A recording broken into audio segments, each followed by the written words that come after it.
कांटों पर चलने वाला व्यक्ति मंजिल तक पहुंच ही जाता है क्योंकि कांटे पैरों की रफ्तार को बढ़ा देते हैं।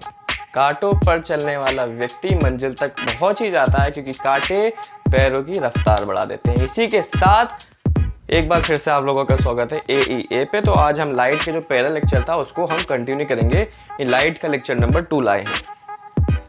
अच्छा, इसमें एक चीज़ है, लेक्चर नंबर 1 में हमने प्लेन मिरर पे कैसे रिफ्लेक्शन होती है वो वाली चीज़ पढ़ी थी। आज हमें पढ़ना है कर्व्ड सरफेस पे, यानी स्पेरिकल मिरर्स पे कैसे रिफ्लेक्शन होता है, कैसे कनकेव मिरर, कन्वेक्स मिरर। आज कन्वेक्स मिरर की बातें कम, कनकेव मिरर की सारी बातें करनी है हमें। उसमें इमेज फॉर्मेशन कैसे होती है, उसमें रिफ्लेक्शन कैसे होती है, ये चीज़ हमें देखनी है। अच्छा, एक बात ध्यान देना, ये एक प्लेन मिरर है,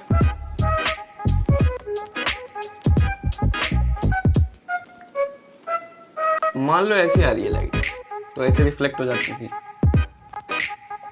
ऐसे आ रही है तो ऐसे रिफ्लेक्ट हो जाती थी, ऐसे आ रही है तो भी ऐसे रिफ्लेक्ट हो जाती थी, इतनी चीज होती थी। अच्छा, ये ना पैरेलल पैरेलल करता था लाइट की, जो प्लेन मिरर होता था वो हर बार लाइट की रिफ्लेक्ट को पैरेलली ना कन्वर्ज करता था ना डाइवर्ज करता था। मतलब समझो आराम से, लाइट रेज आई एक एंगल पे उसने रिफ्लेक्ट कर दिया, बस बात खत्म, आई कर दिया। मतलब देखो जो सारी जा रही ना, ये सारी लाइट आते समय भी एक दूसरे से पैरेलल हैं और जाते समय भी एक दूसरे से पैरेलल हैं। यानी ये लाइट की रेस के साथ कुछ छेड़छाड़ नहीं करता, जैसे आती है वैसे उसे पैरेलली क्या करता है, रिफ्लेक्ट कर देता है, ना कन्वर्ज करता ना डाइवर्ज। यहाँ मतलब समझो, कन्वर्ज और डाइवर्ज, इसका मतलब दूर करना, पास लाना। कन्वर्जिंग का मतलब ये होता है कि काफी सारी चीजों को एक पर्टिकुलर पॉइंट पे ले आओ, उनको पास ले आओ। डाइवर्ज मतलब सारे पर्टिकुलर चीजों को दूर कर दो। समझी बात, समझे बात। तो ये प्लेन मिरर ऐसा कुछ काम नहीं करता था, पैरेलल ही कर देता था। मतलब जैसे लाइट आई लाइट गई, लाइट आई लाइट गई, आते समय भी सब एक साथ पैरेलल, जाते समय भी पैरेलल, कुछ ना कन्वर्ज ना डाइवर्ज, आती थी जाती थी, कुछ छेड़छाड़ नहीं करता था। ये था प्लेन मिरर का पूरा कंसेप्ट जो हमने पिछले लेक्चर में पढ़ा था।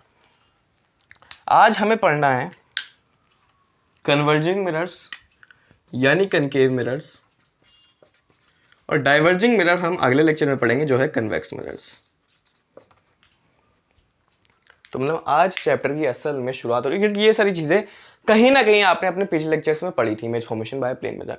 लेकिन ये चीज़ें भी आपने थोड़ी बहुत पढ़ी थी लेकिन उतनी डेप्थ में नहीं गए थे। तो आज असल में चैप्टर की शुरुआत हो रही है। कॉपी पेन निकाल के नोट्स बनाते रहिएगा। शुरू करने जा रहा हूं मैं। कन्वर्ज पास लाना, डाइवर्ज दूर करना, कनकेव मिरर, कन्वेक्स मिरर। अगर बातें क्लियर हैं तभी आगे बढ़ने जा रहा हूं, ठीक है। आगे बढ़ने जा रहा हूं और अब इस टॉपिक को उठा लूंगा, कनकेव मिरर को, और समझाना शुरू कर दूंगा। तो देखिए, अब कनकेव मिरर की हम बातें शुरू करने जा रहे हैं, जिसे कन्वर्जिंग मिरर भी कहते हैं। कन्वर्जिंग मिरर क्यों कहते हैं? ये क्या करता है, लाइट की रेस को एक पर्टिकुलर पॉइंट पे कन्वर्ज कर देता है। पहले आओ स्ट्रक्चर समझो।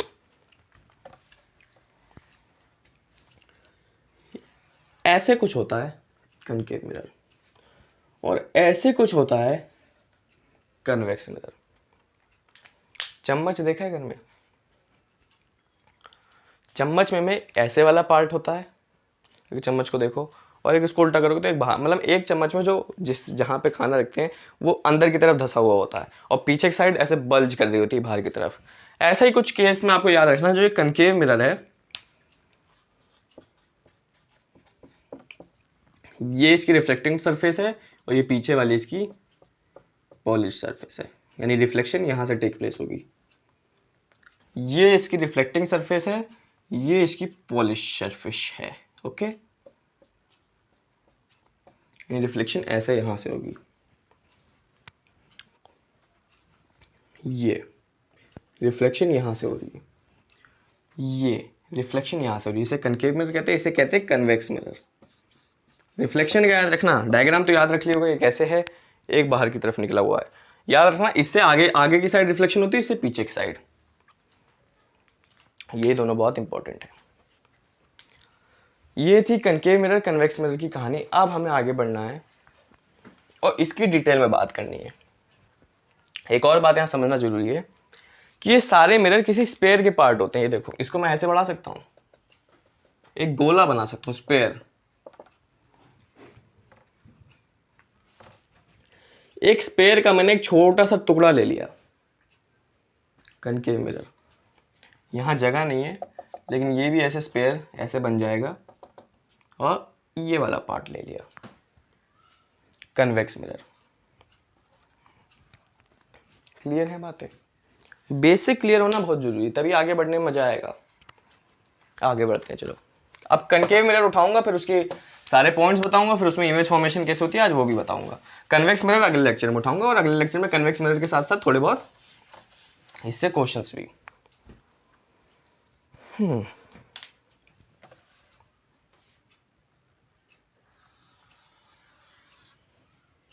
कनकेव मिरर आपका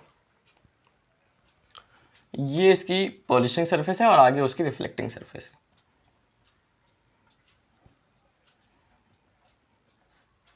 समझ गए? समझ गए होगे। किसी स्पेयर का पार्ट है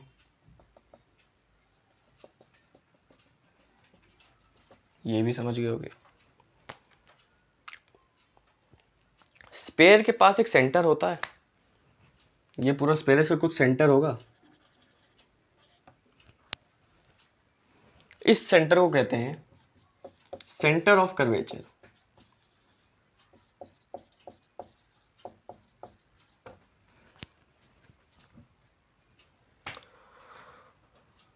ये जो रिफ्लेक्टिंग सरफेस का बीच का पार्ट होता है उसे कहते हैं पोल। प्लेन मिरर में भी ये बात पड़ी थी। इतनी बात क्लियर है? सेंटर ऑफ कर्वेचर से लेते हुए अगर मैं प्रिंसिपल एक्सिस तक सीधी लाइन खींच दूं तो इसे, इस लाइन को कहते हैं प्रिंसिपल एक्सिस।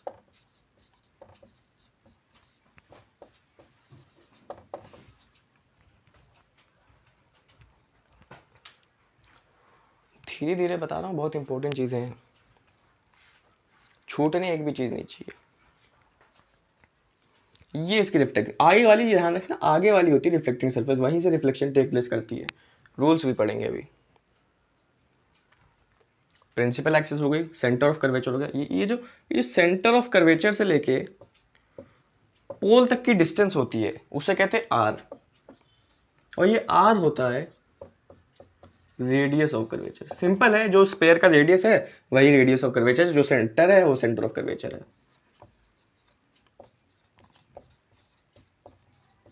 अब आ जाओ फोकस पे। ये सारी हल्की फुल्की बातें हो गई, अब आ जाओ फोकस पे। और फोकस होती है मेन चीज। मेन चीज क्यों? फोकस पहली बात तो पोल और सेंटर ऑफ कर्वेचर के बीच में लाई करती है अगर स्मॉल अपर्चर हो, अभी समझाऊंगा। फोकस इसलिए क्योंकि जितनी भी रेज आएंगी ना वो कन्वर्ज होकर इसी फोकस पे आ जाएंगी, इसलिए फोकस इंपॉर्टेंट होता है।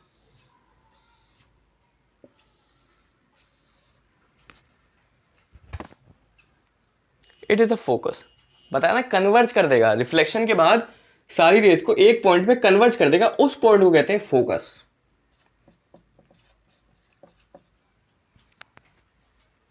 क्लियर है? धीरे धीरे पता है क्यों पढ़ा रहा हूं, तेज समझाने लगूंगा तो कंफ्यूज हो जाओगे। फोकस, ये जो फोकस से लेके पोल की लेंथ होती है इस लेंथ को कहा जाता है फोकल लेंथ।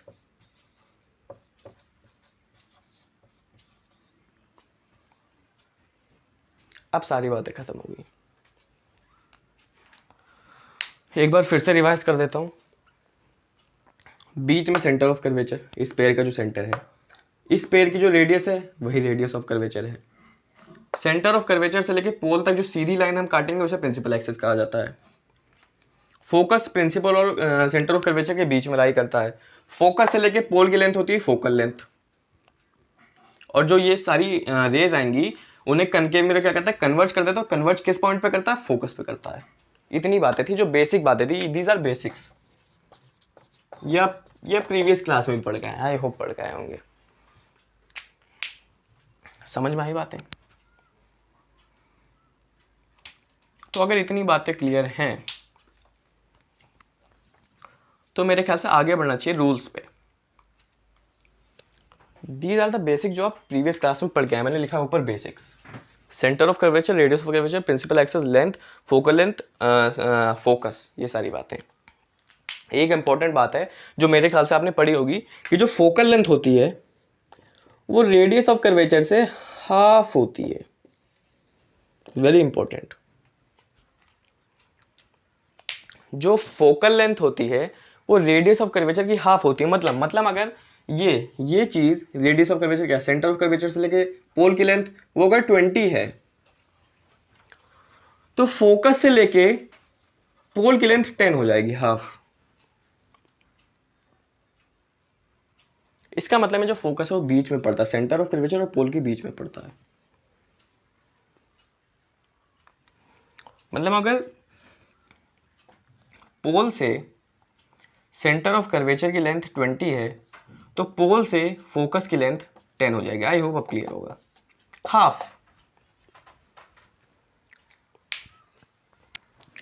ये थे बेसिक्स। अगर इतनी बातें क्लियर हैं तो मेरे ख्याल से कनकेव मिरर के रूल्स अब पढ़ने चाहिए कि rules for forming an image in a concave mirror. ये थे बेसिक्स और ये पता होने चाहिए थे, इसलिए धीरे बताया। स्पीड को तेज करके भी देख सकते थे, लेकिन बेसिक्स अगर पता होंगे तभी आगे बढ़ पाओगे, वरना कोई फायदा नहीं है। तो इतनी बात अगर क्लियर है तो मैं रूल्स बताता हूँ।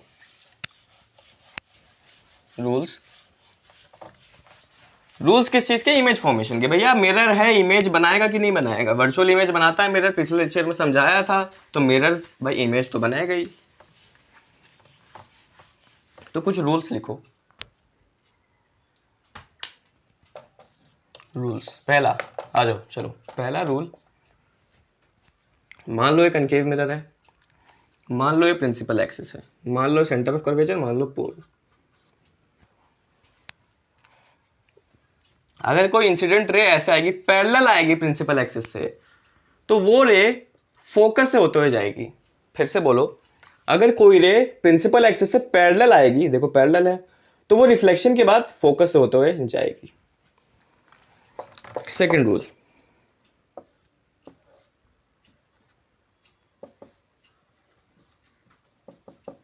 अगर कोई रे सेंटर ऑफ कर्वेचर से होते हुए आएगी, सेंटर ऑफ कर्वेचर से होते हुए आएगी, कोई इंसिडेंट रे कोई भी, तो वो वापस सेंटर ऑफ कर्वेचर से होते हुए चली जाएगी, रिफ्लेक्ट होने के बाद वापस आई गई। Third, pole centre of curvature थोड़ा दूर बनाते तो मान लो यहाँ पे फोकस सेंटर ऑफ कर्वेचर। अगर कोई रे फोकस से होते हुए आएगी और इंसिडेंट होगी तो रिफ्लेक्शन के बाद पैरेलल चली जाएगी। इसका जस्ट उल्टा, पैरेलल आई, फोकस से होते हुए गई, फोकस से होते हुए आई, पैरेलल होते हुए गई। फोर्थ,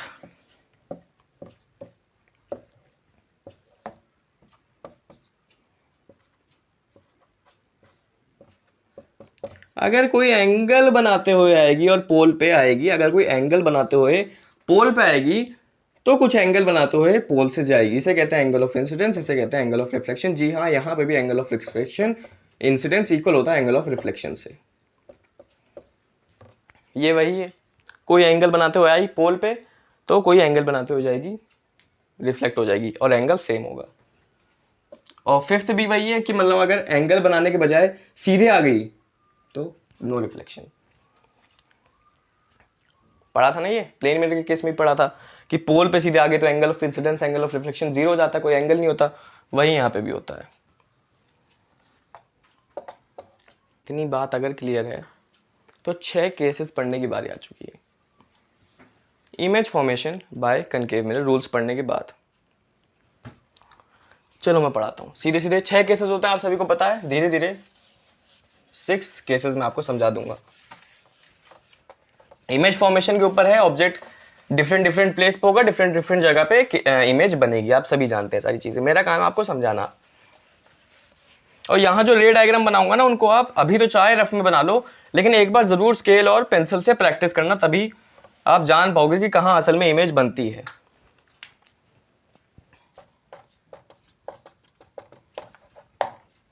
चलिए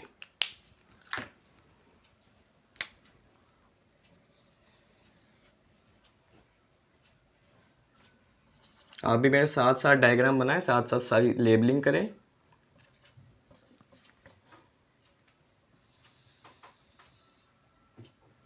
ठीक है, पोल, फोकस और सेंटर ऑफ कर्वेचर।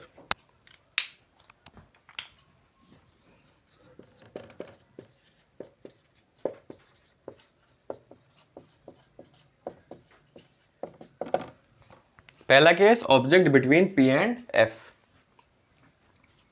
यहां मैंने कोई ऑब्जेक्ट रख दिया A B, कनकेव मिरर है सामने, आया ऑब्जेक्ट यहां रख दिया, ऐसी डिस्टेंस पे रखा कि जो ऑब्जेक्ट है वो मैंने पोल और फोकस की लेंथ में बीच में रख दिया। मैं जानना चाहता हूं इमेज कहां बनेगी। आप लोग क्या करेंगे, रूल्स को लगाएंगे। हमें पता है सेंटर ऑफ कर्वेचर से कोई, मतलब सेंटर ऑफ कर्वेचर से कोई भी रे जाके इंसिडेंट होती है तो वो वापस चली जाती है।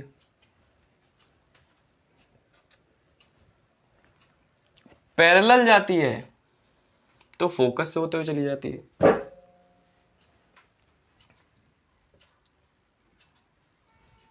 क्लियर है। सेंटर ऑफ कर्वेचर से गई, देखो इसको छूते हुए गई है इस इमेज को, मतलब ये कुछ रिफ्लेक्शन देगा, वापस चली गई। यहीं से पैरेलल ले गया तो फोकस से चली गई। देखो ये दोनों लाइन कभी मीट नहीं करेंगी। ये जो इमेज कब बनती है, इधर इधर ध्यान दो, बेसिक सुनो। इमेज कब बनती है, जब दो या दो से ज्यादा रिफ्लेक्टेड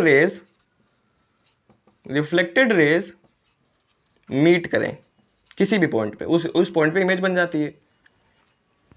यहां मैंने देखा ये दोनों पैरेलल जाएंगी, कोई ये कभी मीट ही नहीं करेंगी, ये कभी मीट ही नहीं करेंगी, पैरेलल जाएंगी। इसका मतलब हमें वर्चुअल इमेज बनानी पड़ेगी जैसा हम प्लेन मिरर के केस में बनाते थे। समझ आई बातें। प्लेन मिरर में भी कुछ ऐसी चीज होती थी, कभी रिफ्लेक्टेड रेज मीट ही नहीं करती थी। बनानी पड़ेगी वर्चुअल इमेज। वर्चुअल इमेज कैसे बनाएंगे, इन सारी चीजों को एक्सटेंड कर दो पीछे, और एक्सटेंड करने के बाद ये जिस भी पॉइंट पे मिले उस पॉइंट पे आप वर्चुअल इमेज खड़ी कर दो, A डैश B डैश, ये आपकी इमेज। ऐसा क्यों करा, क्योंकि ये पैरेलल, मतलब पैरेलल थे एक दूसरे से, कभी मीट ही नहीं करेंगी, तो पीछे मीट करवाना पड़ा, पीछे ले गए। इसका मतलब इमेज कैसे बनी, वर्चुअल बनी, बिहाइंड द मिरर बनी। केस 1 सबसे इंपॉर्टेंट है ये। और कैसी है, एनलार्ज्ड है। एनलार्ज क्यों है, देखो साइज देखो, खुद ही देखो, ए भी छोटा सा था, image A dash B dash इतनी बन गई। समझ आ रहा है। इरेक्ट बनी है, सीधी बनी, उल्टी नहीं बनी, इरेक्ट, इरेक्ट कह लो, virtual and erect. Real and inverted साथ साथ आते हैं और वर्चुअल एंड इरेक्ट साथ साथ आते हैं, याद रखना। इन्वर्टेड मतलब उल्टी उल्टी, और रियल मतलब सीधी। अब और समझाता हूं, केस 2 समझाता हूं। क्लियर है, केस 1 क्लियर, सारे केसेस क्लियर होने चाहिए। और ये बेसिक याद रखना कि इमेज तभी बनती है जब दो रिफ्लेक्टेड रेज मीट करें। यहां दोनों मीट ही नहीं कर रही थी भाई साहब, पैरेलल जा रही थी, तो पीछे मीट करवाना पड़ा, यानी वर्चुअल इमेज बनानी पड़ी। केस 2 समझाता हूं आपको।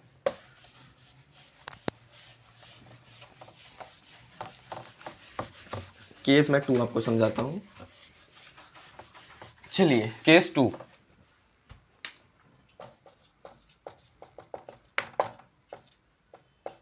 ये भी बहुत प्यारा केस है। इसमें क्या होता है, कनकेव, पहले डायग्राम बनाए मेरे साथ, खुद बनाए, कनकेव मेरे बनाए, चाहे रफ ये कर रहे हैं अभी, फेयर बाद में कर लेना स्केल और पेंसिल से, अभी रफ में समझें।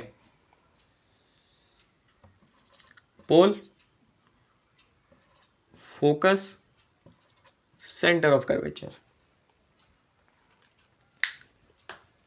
ऑब्जेक्ट को रख दिया फोकस पे, A B। ऑब्जेक्ट कहां है इस बार, सामने मेरे कनकेव मिरर। मैंने ऑब्जेक्ट को इस तरह सेट करा कि कहीं वो उसके फोकस पे हो जाए, और मैंने देखने की कोशिश करी इमेज कहां बनेगी। रूल्स लगाएंगे, अगर इसको छूते हुए मान लो पैरेलल में भेज रहा हूं तो वो रिफ्लेक्शन के बाद फोकस से होते हुए जाएगी। रूल्स पहले इसलिए पढ़ाया हूँ। सेंटर ऑफ कर्वेचर से ट्राई करता हूँ, देखते छूते हुए जाएगी, जी हाँ छूते हुए जाएगी। और सेंटर ऑफ कर्वेचर से जो भी जाती है वो वापस चली जाती है। अब देख रहे हो पिछले वाले केस जैसी सिचुएशन हो रही है, लेकिन इस केस में हमने देखा ये बिल्कुल पैरेलल नहीं है, बिल्कुल पैरेलल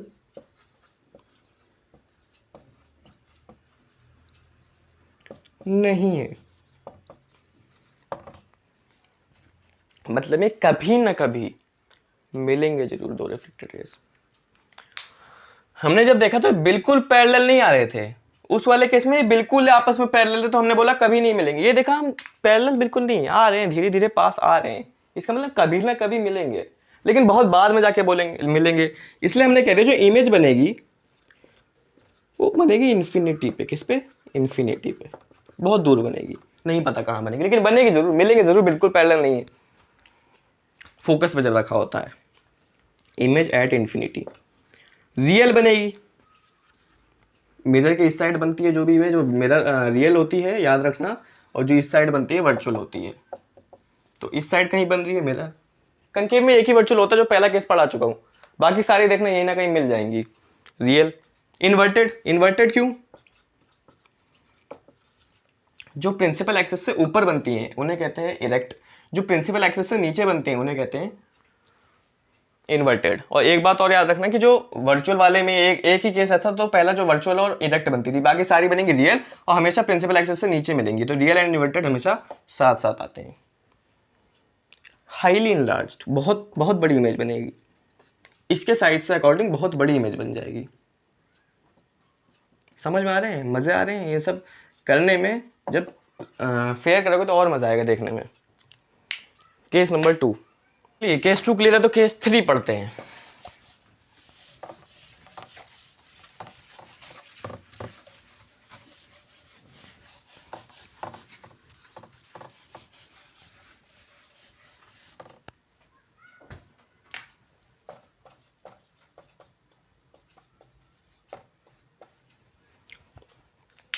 फिर से मेरे साथ बनाएंगे आप सभी।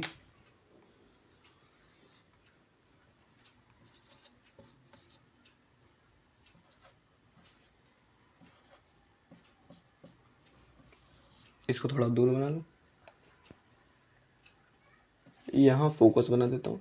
अच्छा आपके माइंड में होगा हम कैसे बनाएंगे, स्केल से कैसे बनाएंगे? देखो आपकी मर्जी, आप पोल से सेंटर ऑफ कर्वेचर कितने या फोकस कितनी भी दूर बना सकते हैं। मान लो आपने फेयर में, ये समझो जरूरी है, आपने यहाँ ऐसे कनकेव मिरर बना लिया। कनकेव मिरर कैसे बनाओगे? कंपास से।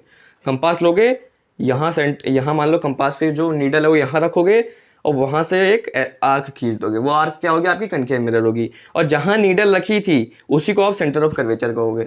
फिर सेंटर ऑफ कर्वेचर और पोल की आप दूरी नापना। मान लो स्केल से नापी 4 सेंटीमीटर आ रही थी, ठीक है, तो यहाँ पोल से 2 सेंटीमीटर पे आप फोकस बनाना। ऐसे आप ये तीनों चीज़ बनाओगे। मैं फिर से रिपीट करता हूँ, पहले सेंटर मतलब कोई भी चीज़ कहीं पे भी, जो कंपास का जो नीडल होता है जो एकदम नोकीली होती है, उसको कहीं भी रखना और इस तरफ एक आर्क काट देना। जो भी आप आर्क काटोगे वो आपका कनकेव मिरर होगा और जहाँ पे भी वो नीडल रखी होगी वो सेंटर ऑफ कर्वेचर होगा। फिर मान लेना कहीं पे भी एकदम बीच में मान लेना पोल, उस पोल से सेंटर ऑफ कर्वेचर की लेंथ नापना।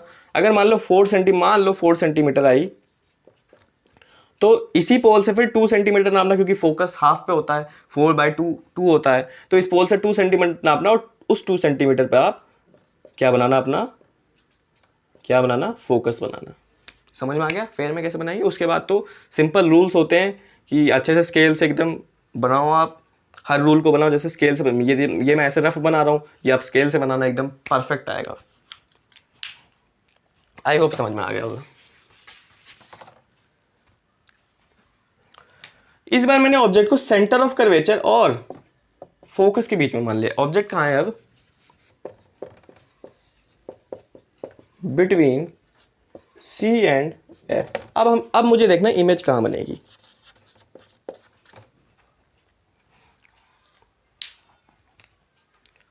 रूल्स लगाएंगे। मान लो एक लाइन ऐसे ले गया पैरेलल, फोकस होते जाएगी, रूल पता ही है। मान लो एक ले गया फिर से सेंटर ऑफ कर्वेचर से, ए ऐसे ले गया, इससे टच करवाती ले जानी है, ऐसा नहीं कहीं से भी ले गए, उस ऑब्जेक्ट के इस एरो से टच करवाते हुए ले जानी है। बनाते समय ध्यान रखना ये सारी चीज़ें। वापस चली जाएगी। तो हमने देखा ये कहीं इस पॉइंट पे ऐसे, इसको मैं एनलार्ज करूँगा, ये स्केल से बनाओगे तो पक्का मिल जाएंगे। देखो ऐसे इस पॉइंट पे मिल रही थी, जब मैंने सेंटर ऑफ कर्वेचर ऐसे बनाया, ये ऐसे बनाया, तो ये ऐसे इस पॉइंट में आके यहाँ मिल जा रही थी, कहीं ना कहीं मिल जा रही थी। और कहाँ मिल रही थी, कहाँ मिल रही थी, बिहाइंड सी, बिहाइंड सी। स्केल से बनाना, देखना यहीं कहीं मिल जाएंगी, यहीं ऐसे मिल जाएगी, ए डैश बी डैश। रूल्स लगाए, देखा बिहाइंड सी हमें इमेज मिल रही है, फिर से रियल है, इस साइड बन रही है, और फिर से इन्वर्टेड है, प्रिंसिपल एक्सेस से नीचे बन रही है, और इस बार भी बड़ी थी, हमने देखा मैग्नीफाइड थी, या कह लो एनलार्ज थी, इस बार भी बड़ी थी। ये था case number 3, between C and F, image behind C, real inverted magnified. मैं लाता हूँ केस 4। केस 3 अगर क्लियर है तो केस 4 सबसे प्यारा, इन सब में से बहुत एक इंपॉर्टेंट भी है और बहुत अच्छा भी है। क्या है, आइए पढ़ते हैं। पहले मिरर बनाएंगे, pole, centre of curvature, focus, principal axis बनाएंगे।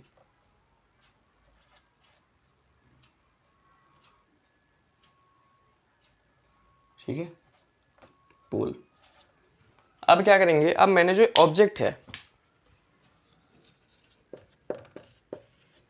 इसे रख दिया एट सी, यहां रख दिया ये ए बी। ठीक है, अब बताइए कहाँ बनेगी इमेज, रूल्स लगाइए। मान लो एक लाइन ऐसे की सीधे यहाँ इस एरो से लेके मैंने एक पैरेलल बना दी, तो फोकस से होते हुए जाएगी। मान लो एक फोकस से होते हुए भेज दी तो पैरेलल जाएगी। ओहो, यही मीट कर गई, देखो समझे। एक मैंने पैरेलल भेजी, फोकस से होते गई, एक मैंने फोकस से भेजी और पैरेलल होते गई, यहाँ आके मिल गई। तो अगर मैं यहाँ से इससे लाइन बनाऊँ जहाँ मिल रही है ए डैश बी डैश, आप देखोगे जो इमेज बन रही है वो भी सी पे ही बन रही है। रियल है, बिहाइंड द मिरर नहीं बनी है, सामने बनी है मिरर के, रियल है, और प्रिंसिपल एक्सेस से नीचे बनी तो इन्वर्टेड भी है। ये तो फंडा आप याद ही रहना चाहिए। और एक और बात देखिए जो सबसे इंटरेस्टिंग है, यहाँ सेम साइज़ की है, सी पे ही बन रही है, सी पे ऑब्जेक्ट था, सी पे इमेज बन रही है, और सबसे बड़ी बात सेम साइज़ की है, कोई साइज़ में डिफरेंस है ही नहीं। जितना बड़ा ऑब्जेक्ट रखा अगर सी पे रखोगे उतनी बड़ी इमेज बन जाएगी, और सी पे ही बनेगी, और रियल इन्वर्टेड बनेगी। ये था केस नंबर 4। चलो केस नंबर 5 भी आपको समझाता हूँ। तो मैं आपको पढ़ाता हूँ केस नंबर 5। अब ये जो दो केस आएंगे, केस नंबर 5 और 6, उसमें जो इमेज बनेगी वो स्मॉलर बनेगी। ये दो केस भी बहुत इंपॉर्टेंट है। केस नंबर 5,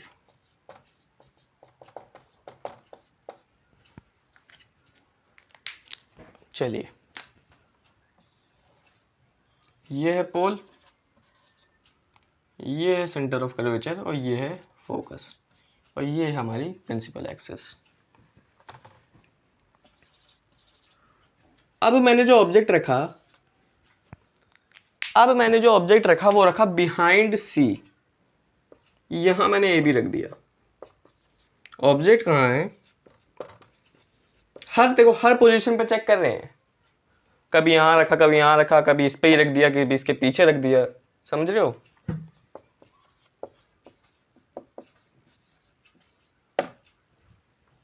अब देखना इमेज कहां बनेगी, कोई भी रूल लगा सकते हो। अब आप सोच रहे हो कि मैं एक ही दो रूल लगा रहा हूं कि एक बार पहले ले दी।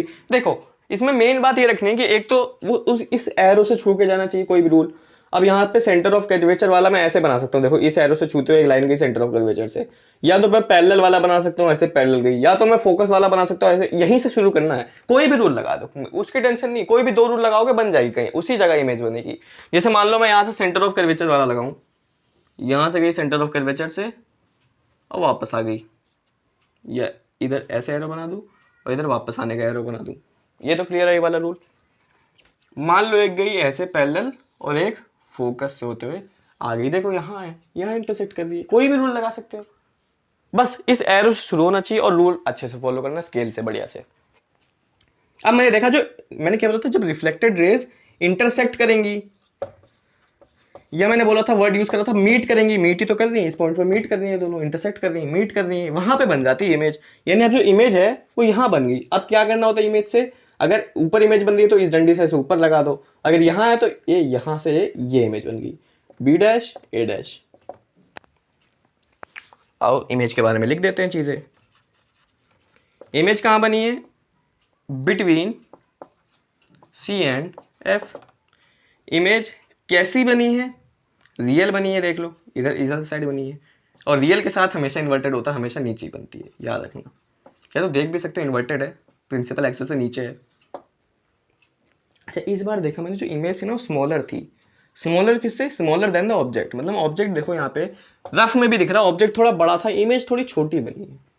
बस ये बात ध्यान रखना, बाकी कुछ केसेस नहीं है, डरना नहीं है, रटना नहीं है इन्हें, मैं बता रहा हूँ रटना नहीं है। अगर आपको रफ में समझ में आ गया तो एक दो बार फेयर कर लेना, फिर चाहे रटने की जरूरत ही नहीं पड़ेगी। अगर मान लो क्वेश्चन भी आ गया ना, क्वेश्चन में पूछ ले कि मुझे बताओ कि अगर ये बना है सी और एफ के बीच में ऑब्जेक्ट है तो इमेज कहाँ बनेगी, अगर आपको ना भी याद हो तो बना के देख लो, सी और एफ पे रखो, रूल्स लगाओ, देख लो कहीं ना कहीं आपको मिल ही जाएगी इमेज। रटने की जरूरत नहीं है, आना चाहिए बनाना। रफ में अभी समझ लो, अभी सारी चीजें समझो, एक बार फेयर जरूर करना, पक्का आ जाएगा।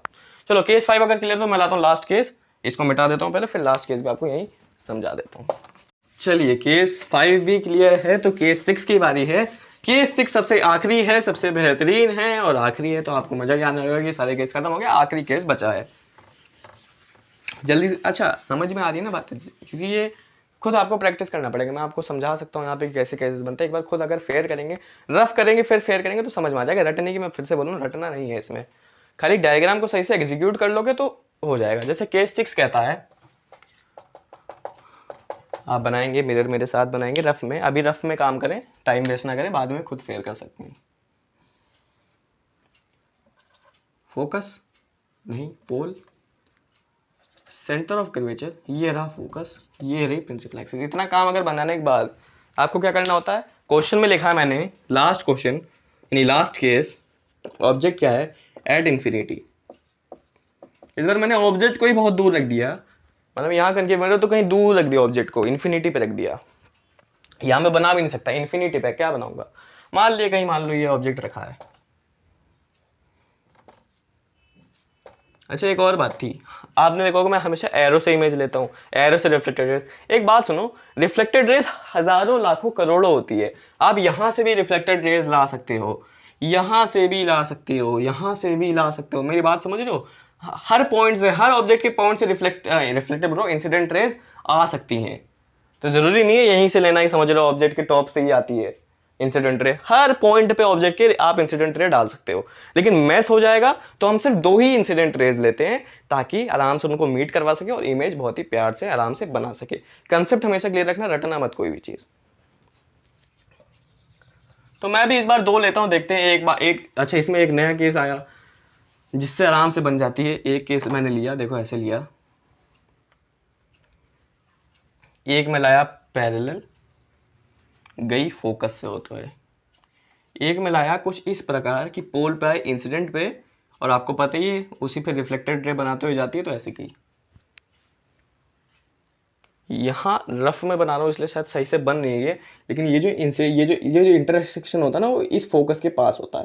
ये जब ऐसे आएगी, क्योंकि भाई सेम ऑब्वियस बात है, सेम डिस्टेंस पे है नहीं रफ में, क्या पता यहाँ से यहाँ डिस्टेंस कम है, यहाँ से यहाँ ज़्यादा, तो ये इमेज यहाँ बन गई। जब आप फेयर में बनाओगे या रफ में बनाओगे तो मेरे साथ ऐसे आएगी, ये फोकस हो तो फोकस हो जाएगी, ये ऐसे जाएगी, और ये इंसिडेंट रहते से ऐसे जाएगी, यहाँ ये यहीं सीधे फोकस के नीचे ही इसका इंटरसेक्शन होगा, और ए डैश बी डैश यहाँ बनेगी। देख लेना, फेयर करके देख लेना, कंसेप्ट समझो। एक लाओ, एक रूल लाओ, ऐसे पैरेलल वाला फोकस होते गई, एक लाओ किसी इंसिडेंट पे, पोल पे किसी भी एंगल ऑफ इंसिडेंट से, एंगल ऑफ रिफ्लेक्शन से जाएगी, ए डैश बी डैश इमेज बनेगी, इमेज बनेगी इन्फिनिटी पे, इन्फिनिटी बोलो फोकस पे। उल्टा है, जब फोकस पे रखते थे तो इन्फिनिटी पे बनती थी सबसे पहला केस, और सबसे आखिरी केस जब इन्फिनिटी पे रखो तो फोकस पे बन रही है, याद रखना।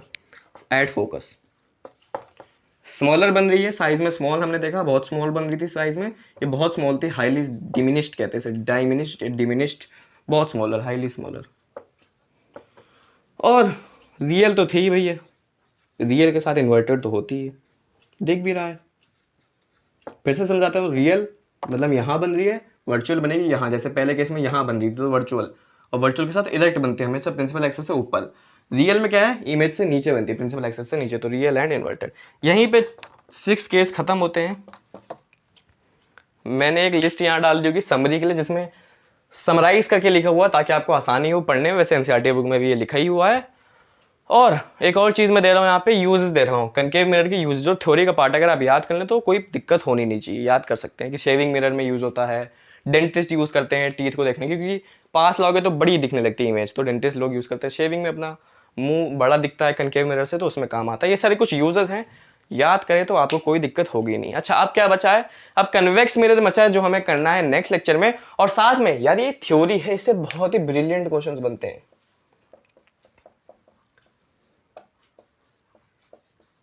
कैसे बनते हैं, लॉजिकल क्वेश्चन, कि अगर ये यहाँ ऑब्जेक्ट रखा है, इतनी दूरी पे रखा है, 20 सेंटीमीटर पे बना है, तो इमेज कैसे बनेगी। बहुत मतलब बहुत ब्रिलियंट। अच्छा, उन क्वेश्चंस को करने से पहले आपको ये पता होना चाहिए, इसलिए मैंने अलग लेक्चर में सिर्फ ये थ्योरी पढ़ाई आपको कि ये हो। तो अब इनको रफली भी प्रैक्टिस करना, एक बार फेयर करके भी प्रैक्टिस करना, कंसेप्ट पक्का रखना। कनकेव मिरर से ही ज़्यादा क्वेश्चन बनते हैं। अगले लेक्चर में क्या करूँगा, कन्वेक्स मिरर पढ़ाऊंगा, जिसमें खाली 3 ही केस होते हैं, 2 ही केस होते हैं, सॉरी, जिसमें खाली 2 ही केस होते हैं कन्वेक्स मिरर में, और बहुत छोटा सा पार्ट होता है कन्वेक्स मिरर, उसमें कुछ समझना नहीं है, बहुत छोटा सा पार्ट है, और उससे ज़्यादा क्वेश्चन भी नहीं बनते। तो कल के लेक्चर में शुरुआत में जल्दी से कन्वेक्स मिरर करवा दूंगा, उसके बाद पूरा लेक्चर बेसिकली न्यूमेरिकल्स के ऊपर बेस्ड होगा, जिसमें हम बहुत ही ब्रिलियंट क्वेश्चन करेंगे। तब तक के लिए बने रहे चैनल पे, मिलते हैं आपको अगले लेक्चर में। वीडियोज़ अभी थोड़ी कम आ रही हैं, और 1-2 दिन या 2-3 दिन और आपको मैनेज करना पड़ेगा, उसके बाद वीडियोज़ वापस नॉर्मल स्पीड पर आने लगेगी। तो बने रहे, मेहनत करते रहे। That's it for today, stay tuned with me, bye.